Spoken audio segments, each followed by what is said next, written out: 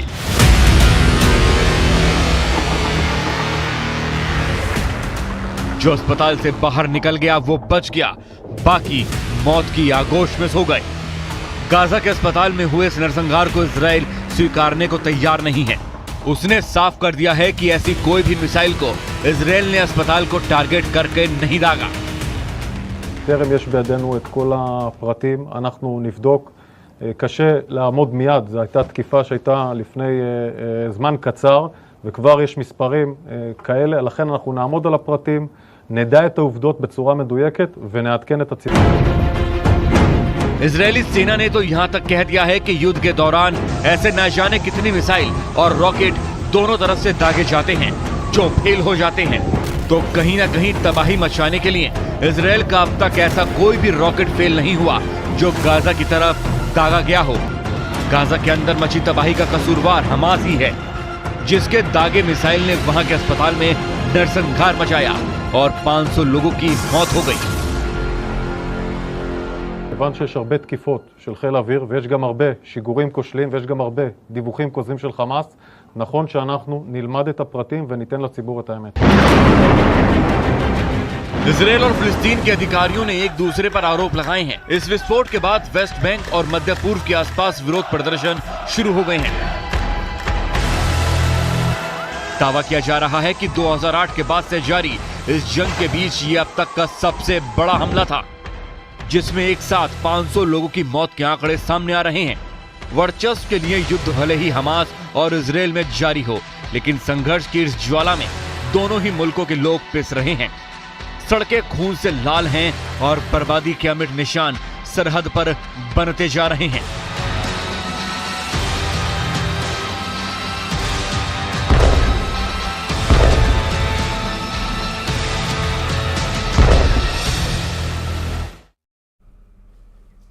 और गाजा के अल अहली अस्पताल में रात के वक्त जब मरीज और तीमारदार आराम कर रहे थे तब ये धमाका हुआ और पूरी बिल्डिंग दहल उठी। दरअसल प्रधानमंत्री नरेंद्र मोदी ने ट्वीट किया और गाजा के अल अहली अस्पताल में जानमाल की दुखद हानि से गहरा सदमा पहुंचा है लिखा। उन्होंने लिखा कि चल रहे संघर्ष में नागरिकों के हताहत होना गंभीर और निरंतर चिंता का विषय है। इसमें शामिल लोगों को जिम्मेदार ठहराया जाना चाहिए।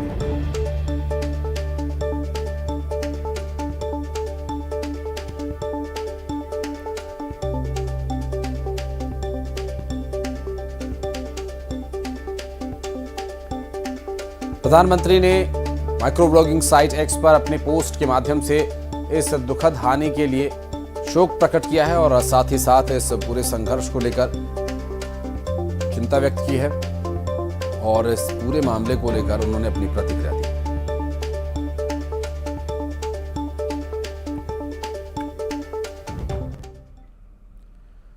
फिलिस्तीन के लोगों के सबसे बड़े दुश्मन खुद हमास के आतंकवादी बने हुए हैं, क्योंकि इजराइल डिफेंस फोर्स यह दावा कर रही है कि दुनिया ने जो राहत सामग्री और फ्यूल गाजा के आम लोगों के लिए भेजा था वो आतंकियों के पास पहुंच रहा है और यही वजह है कि इजराइल राहत सामग्री को गाजा पहुंचने में अड़ंगा लगा रहा है।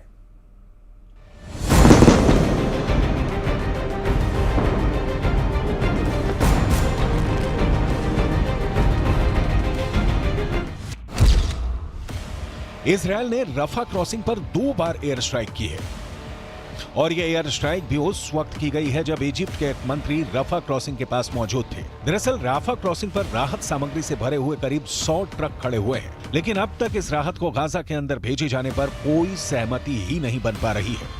रफा क्रॉसिंग को खोलने की चर्चा पिछले 48 घंटों से चल रही है, लेकिन इजरायल की एयर स्ट्राइक एक धमकी की तरह मानी जा रही है।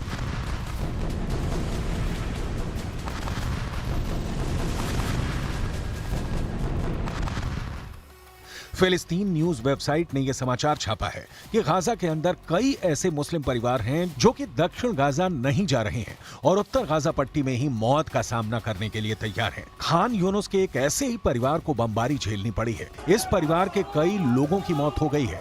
नमाज जनाजा पढ़ने के बाद इस हमले में मारे गए बच्चों को भी आखिरी अलविदा कह दिया गया।